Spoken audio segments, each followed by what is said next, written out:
Am I the asshole for not including the entire family in a quilt I made for my mother? So, a little while ago, it was my mother's birthday. I like to sew, so I thought it would be a good idea to make her a quilt. I had the idea to make some of the square's family photos, so I got some family pictures printed out onto fabric, and added them in the quilt. It had me, my siblings, and my parents. When I gave the quilt to my mother, she seemed happy at first before she looked at all the photos. She looked disappointed, and when I questioned why, she said that she was upset that I didn't have any photos including the dog. Now, as a bit of a side note, I have always had a phobia of dogs, which people never really got about me. We do have a dog in the house, but I choose to not acknowledge it or be around it. My mother knows very well my fear of them, but she treats this dog like it's her own son. She cooks it meals every day, gets it food at McDonald's, gives it many presents during Christmas, and practically every framed photo in the house is of the dog rather than anyone else. Essentially, she treats it less like it is a dog, and more like it is a human child, even calling it her youngest son. So, I didn't include the dog in the quilt, but I thought that she would like it anyways, since it features her human family. It's not like I had photos of the dog on my phone anyways. And now, my mother seems to really dislike the gift. I asked her if she doesn't like the quilt, and she just sighed and said that it was cruel of me to not include her youngest in the quilt.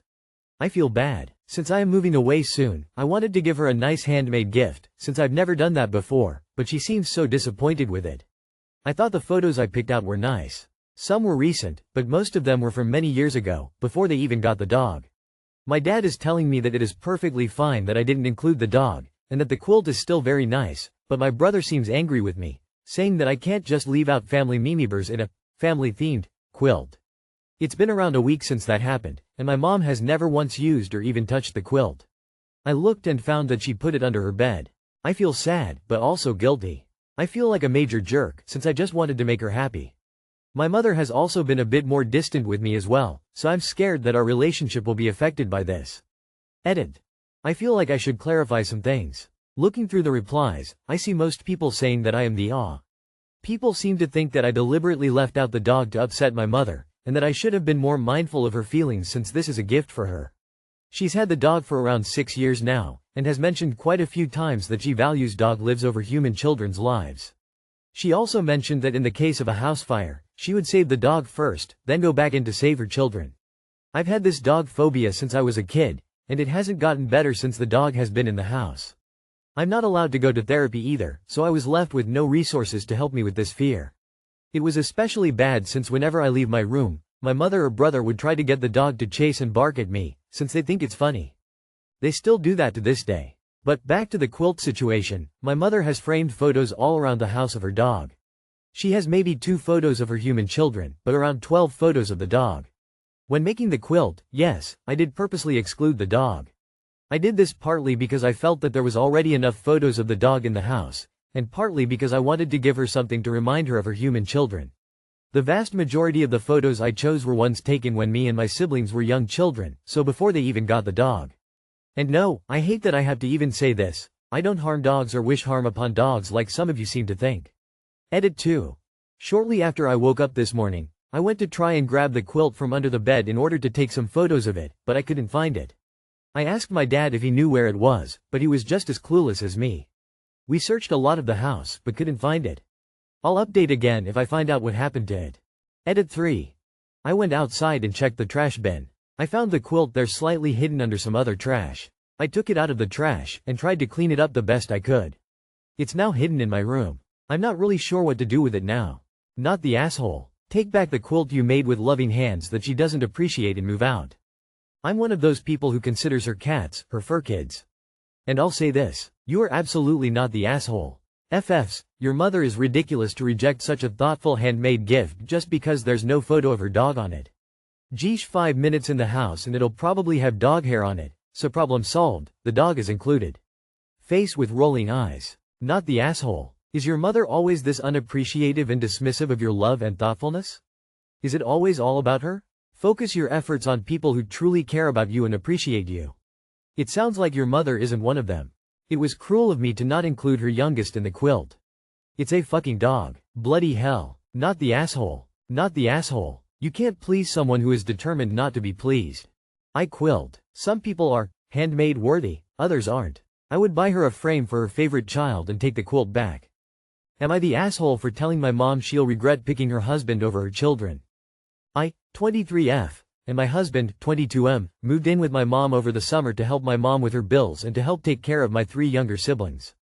The main reason for this move was because I did not want her to get back with her boyfriend that she had been dating on and off for the past 7-8 years. Not long after we moved in, she starts talking to him again after repeatedly telling me she was never going to get back together with him. She then goes on to marry him and since then has taken on this mentality that she is his wife and has responsibilities towards him, so she has to be with him 24/7. Which in turn meant to me and my siblings that we would see her less because he does not live with us. Ever since she got married, she goes directly to him after work, and the only time my siblings see her is in the mornings when she takes them to school. She's not even home during the weekends. Recently, this past weekend, me and her ended up arguing over text because my siblings miss their mom and wanted to see her. She then chooses to, instead of coming to see her kids, to call them and tell them that she is too busy to see them and that when she was there that all they did was play video games, but now that she's with her husband they suddenly miss her and want to spend time with her. This made my siblings sad, which naturally made me step in and tell her off. I told her she can't be serious right now and that obviously her children are going to miss her. That even though they might have a roof over their heads and food, that doesn't mean they don't still need their mother's presence more than just a few minutes in the morning when they're going to school.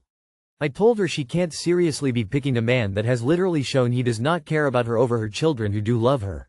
She responded by telling me the same thing she told my siblings, that when she was with us that my siblings didn't appreciate her and that they just spend their time playing games.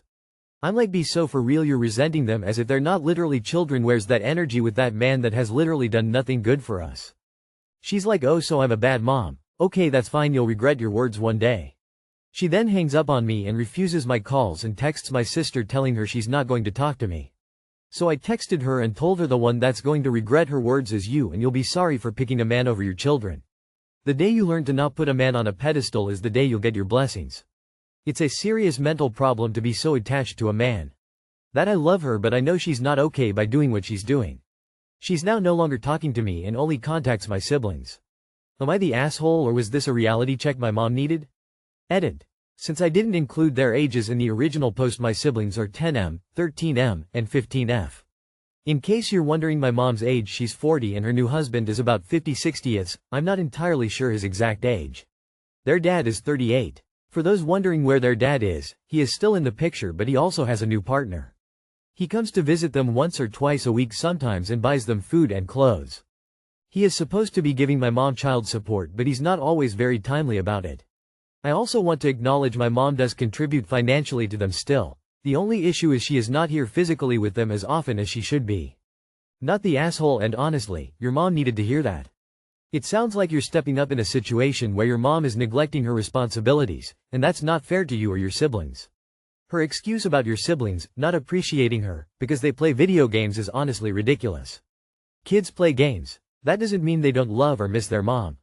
They're children, and it's her job as their parent to be present, even if they aren't showering her with gratitude 24/7. It feels like she's using that as an excuse to justify prioritizing her husband over her kids. The children's primary caregiver is hardly in the same house as them. That is a huge safety issue worthy of calling CPS.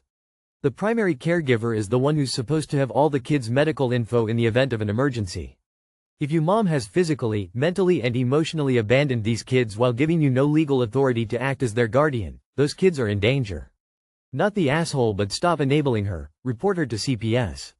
Don't let the youngest suffer 8 more years of neglect. Not the asshole, if she is abandoning her minor children, you need to report her to CPS, even if it means moving out. Not the asshole, if she wants to spend all of her time and energy with her husband, she needs to wait until she no longer has children who need her at home and as an actual physical presence in their lives. She's acting like an immature, selfish child when she needs to be a mom.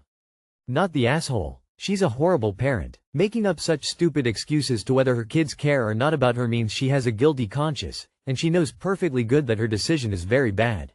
Not the asshole. Contact CPS. You can legally foster your siblings, but you need support. Am I the asshole for telling the guidance counselor my classmate called me a slur?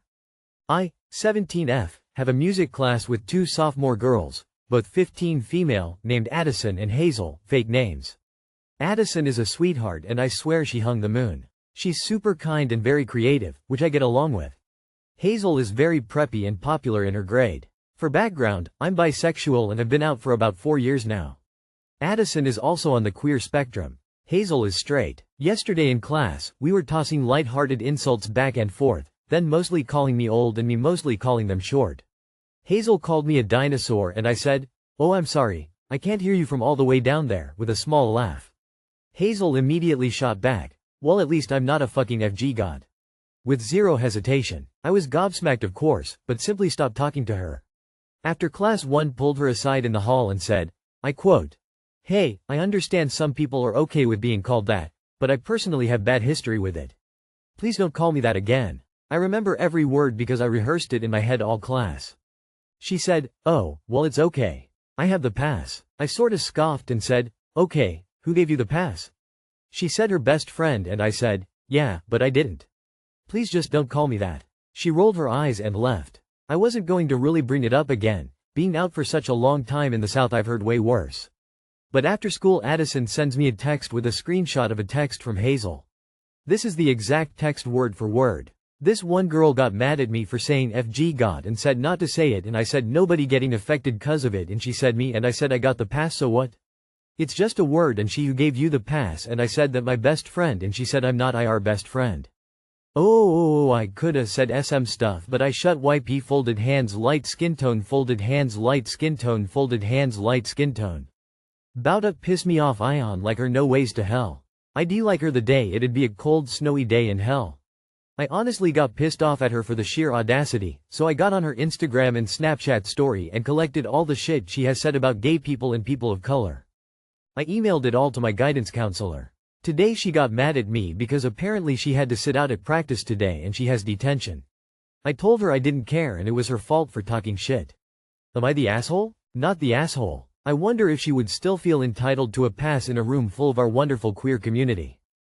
Not the asshole. She said a hateful word, which has really been in the up recently, which surprises me. I thought that word was relegated to the history books, which regardless of having a pass or not was not said in a kind way at all. You challenged her on it, which could have been the end. She could have grown from that moment. Well, she chose to grow into an even uglier place. When challenges from peers don't work, then you need someone to enforce behavior, otherwise bad culture will spread. Bet she thinks she has a pass to say some other words too. Not the asshole. Not the asshole. She used a slur, you tried to handle it appropriately, she went and doubled down. Sounds like she fucked around and found out there are consequences to her big mouth. Not the asshole. I hope she uses her time in detention to work on her writing because that text is an atrocious disaster. I apologize to the electrons she inconvenienced in sending it. Not the asshole. This is a pretty typical case of someone doing something unacceptable, getting caught, turned in, facing consequences, and then instead of having the self-awareness to realize the only person who got them in trouble was themselves through their own words, actions, they blame the person who turned them in. Op did nothing wrong. Am I the asshole for telling my friend she shouldn't have chosen her sperm donor? My 30F friends, 32F and 32F, are having their fourth baby. Let's call them Allison and Jenna. They have 3 daughters already, 10, 7, 5, that were birthed by Allison when she was married to her now ex-husband. They decided they wanted to have a fourth because Jenna would like to have another baby and carry the baby. They chose to do a sperm donor through a fertility clinic. It's one of those ones where you flip through a book and pick out the donor based on your chosen criteria, like height, hair color, hobbies, etc. The sperm donor they chose is a black man. Allison, Jenna, and all 3 of their daughters are fully white. I told them that they made a mistake choosing that particular donor and should have chosen a white donor. I told them I feel as though they are doing a disservice to their future child. They will look different than all of their siblings and grow up completely away from any sort of black culture and have no black relatives. They told me I was being racist and that mixed babies are cute. My issue isn't with mixed babies. My issue is that 2 white women chose to have a mixed baby knowing what obstacles she will face and that neither of them will be able to relate to her. Yes, I know they face discrimination as lesbians, but I don't think that's the same as what black people deal with. Am I the asshole for telling her she should have chosen a different sperm donor? I apparently disagree with everyone. I think you have a point. How in the heck are they going to relate to the type of discrimination this kid is going to face? Info. Did they choose the donor because he's super intelligent, talented, etc., or just because mixed babies are cute? What was their motivation? And are they already pregnant by the donor? Not the asshole. Mixed child here and all your points are valid. Your friends are delusional. Info. When did you tell them this? After they were already hopefully, definitely having this specific baby? Not the asshole. I'm mixed, non-black, and will eventually be using a sperm donor. This isn't a good situation for the child. Not to mention black men are very underrepresented in sperm banks, meaning they used vials that could have gone to black couples, individuals who are looking for or even waiting for a donor. Not the asshole. You are absolutely correct. Show them books on transracial adoptions and the trauma they cause. I know this baby isn't adopted, but still, the parts about being disconnected from your culture but being perceived as that culture by society are very relevant here. Having a sperm donor dad and 2 lesbian moms is, unfortunately, probably hard enough for a child in the US, but a significant other letting a child grow up without any connection to their father and any connection to half their racial makeup? That's so insensitive and bizarre. I agree with you. These women are being selfish.